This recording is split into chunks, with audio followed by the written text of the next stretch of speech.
When we talk about trusting God in seasons of abandonment, we must also recognize that abandonment is not just about people leaving us. It can also feel like silence from God Himself. Many of us have prayed and heard nothing, cried and felt no comfort, waited and seen no answer. In those moments, the temptation is to believe that God has turned His face away. But Scripture shows us that silence is not absence.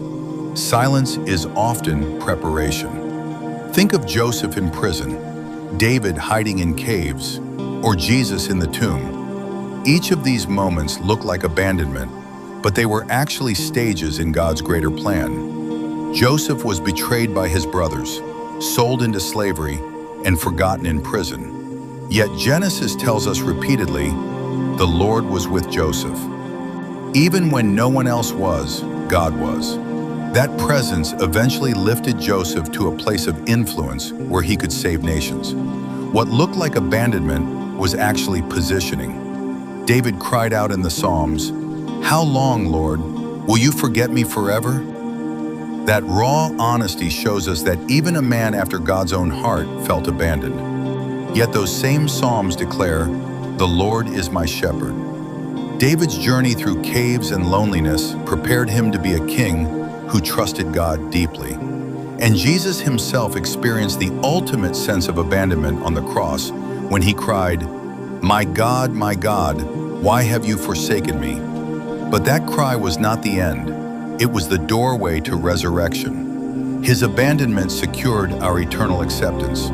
His silence in the tomb was broken by the shout of victory on Easter morning. So what does this mean for us? It means that when you feel abandoned, you are in good company. The heroes of faith walked that road too. And it means that God's silence is not rejection, it is preparation. Trusting Him in those moments is not easy, but it is transformative. It builds a faith that is not dependent on feelings, but anchored in truth. We must also remember that abandonment can be the soil where intimacy with God grows.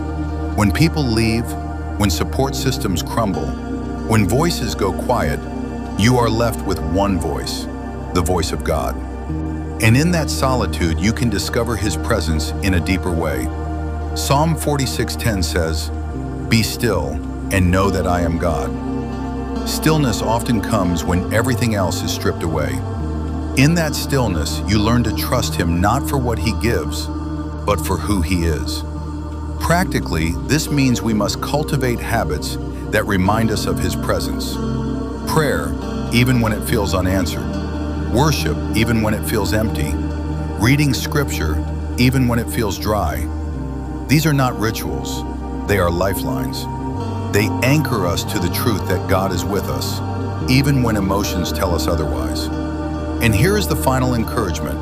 Abandonment is temporary, but God's presence is eternal. People may walk away, but God walks in.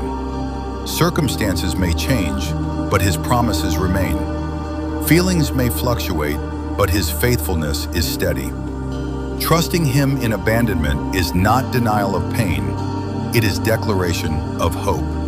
It is saying, I may feel alone, but I am not alone. I may feel forsaken, but I am not forsaken. I may feel forgotten, but I am remembered by the God who holds me in His hand.